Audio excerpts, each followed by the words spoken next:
In this demo, we'll show you how to connect the last smart gate in the daisy chain configuration with the Ecogate Master Cable. First, open the motor to access the terminals. Here you'll see the 24-volt DC power terminals clearly marked as plus and minus.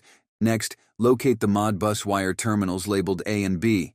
The final terminal is designated for the workstation activity signal. You'll also notice a test button up here.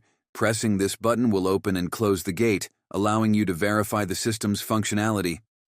Let's connect the wires. We'll begin with the large terminal, which is designated for the 24-volt DC power. Connect the red wire to the plus terminal and the black wire to the minus terminal. Moving on to the Modbus wires, connect the blue wire to the A positive terminal and the white wire to the B negative terminal. Once all the wires are securely connected, the final step is to attach the terminating resistor. This resistor prevents signal reflection and ensures reliable communication within the daisy chain.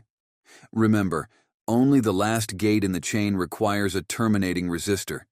And this is how to connect the last smart gate in the daisy chain configuration.